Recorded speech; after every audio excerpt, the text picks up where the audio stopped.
আসসালামু আলাইকুম প্রিয় দর্শক বন্ধুরা, সকলকে শান্তির ইসলাম 24 চ্যানেলে সকলকে স্বাগতম। আজকে আমরা নবীজি সাল্লাল্লাহু আলাইহি ওয়াসাল্লাম এবং এক বৃদ্ধার 2 মাসের প্রাণীর অলৌকিক ঘটনা সম্পর্কে জানতে পারবো ইনশাআল্লাহ। চলেন ভিডিওটি শুরু করা যাক। একবার নবীজি সাল্লাল্লাহু আলাইহি ওয়াসাল্লাম তার সাহাবীগণ সফরে ছিলেন। সফরটি ছিল মরুভূমির সফর। সকলেরই প্রচুর পানির পিপাসা লেগেছে, কিন্তু পানি শেষ হয়ে গেছে। কি করা যায় এখন? তারা নবীজিকে জানালেন। নবীজি সাল্লাল্লাহু আলাইহি ওয়াসাল্লাম আলী রাদিয়াল্লাহু তাআলা আনহু ও আরেকজন সাহাবীকে পাঠালেন পানির খোঁজে। কোথাও পানি নেই। ইতিমধ্যে দেখলেন এক বৃদ্ধা 2 মশক পানি নিয়ে উঠে চলে যাচ্ছে। এই তো পানির সন্ধান পাওয়া গেছে। এই বুড়ির কাছে জিজ্ঞেস করলেই পাওয়া যাবে পানির সন্ধান।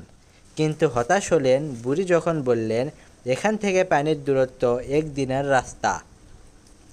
গতকাল এ সময় আমি পানি নিয়ে রওনা হয়েছিলাম। কি করা যায় এখন? সাহাবীরা তখন বুড়িকে বললেন, বুড়িমা, আপনি যদি একটু কষ্ট করে আমাদের সাথে আসতেন। তারা বুড়িকে নবীজির কাছে নিয়ে এলেন। নবীজি বুড়ির মশকের মুখ খুললেন। সেখান থেকে একটি পাত্রে তিনি কিছু পানি ঢাললেন। সেখান থেকে নবীজি একটি পাত্রে পানি নিলেন। সেখান থেকে নবীজি মুখে একটু পানি নিলেন। সেই পাত্রটি থেকে নবীজি মুখে একটু পানি নিলেন। সেই পানি আবার মশকের মধ্যে ঢেলে দেওয়া হলো। তারপর মশকের উপরের মুখ বেঁধে দেওয়া হলো এবং নিচের মুখ খুলে দেওয়া হলো। ট্যাপের মতো সেখান থেকে পানি বের হতে লাগলো। তারপর সবাইকে বলা হলো, এখান থেকে পানি নাও, নিজেরা পান করো, তোমাদের বাহন জন্তুকে খাওয়াও। সকলে পানি নিল। 2 মশকে আর কতটুকু বা পানি থাকে? কিন্তু ওই 2 মশক পানি থেকে কাফেলার সকলে তাদের প্রয়োজন মতো পানি নিল।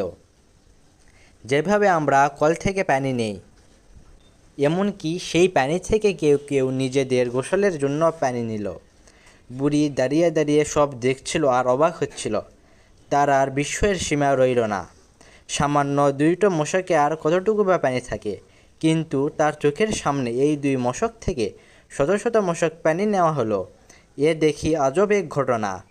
সকলে যখন নিজ নিজ প্রয়োজন মতো পানি সংগ্রহ করলো, বুড়ির মশক বুড়িকে ফিরিয়ে দেওয়া হলো। বুড়ি দেখল, আমার মশক থেকে এত পানি নেওয়ার পরেও এতটুকু পানিও কমেনি, পানিগুলো পূর্বের অবস্থায় রয়েছে। তখন নবীজি সেই বুড়িকে বললেন, আপনি তো দেখলেন আপনার পানি একটুও কমেনি। আসলে আপনার পানির মাধ্যমে আল্লাহ আমাদের পানি পান করালেন। এরপর নবীজি সাহাবীদের বললেন, একটি কাপড় বিছাও এবং তার জন্য যে যা পারো হাদিয়া দাও। কেউ দিল খেজুর, কেউ আটা, কেউ জব। এভাবে অনেক খাবার জমা হলো বুড়ির জন্য। এগুলো বুড়িকে হাদিয়া স্বরূপ দেওয়া হলো। বুড়ি তো মহা খুশি, আমার পানিও এতটুকু কমলো না, আবার পেলাম এতগুলো খাবার। মনের সুখে বুড়ি রওনা হলো বাড়ির দিকে। বুড়ি যখন বাড়িতে পৌঁছালো, ততক্ষণে বেলা গড়ে সন্ধ্যা নেমে এসেছে। সকলে তার দেরি হওয়ার কারণ জিজ্ঞাসা করল। বুড়ি তখন খুলে বলল সব। মুহাম্মদ নামের যে লোকটা নিজ বাপদাদার ধর্ম ত্যাগ করেছেন, 2 জন লোক আমাকে তার কাছে নিয়ে গেল। তারপর ঘটল আজবে ঘটনা। সকলে তো এইসব ঘটনার কথা শুনে অবাক হয়ে গেছে। বুড়ি বলল, আল্লাহর কসম, আমার সব দেখে মনে হয়েছে সে হয়তো পৃথিবীর সবচেয়ে বড় জাদুকর, অথবা সত্যই সে আল্লাহ তাআলার প্রেরিত রাসূল। এরপর থেকে মুসলিমরা ওই বৃদ্ধের এলাকার আশেপাশের এলাকায় অভিযান চালাতো, কিন্তু বুড়ির এলাকায় আক্রমণ করতো না।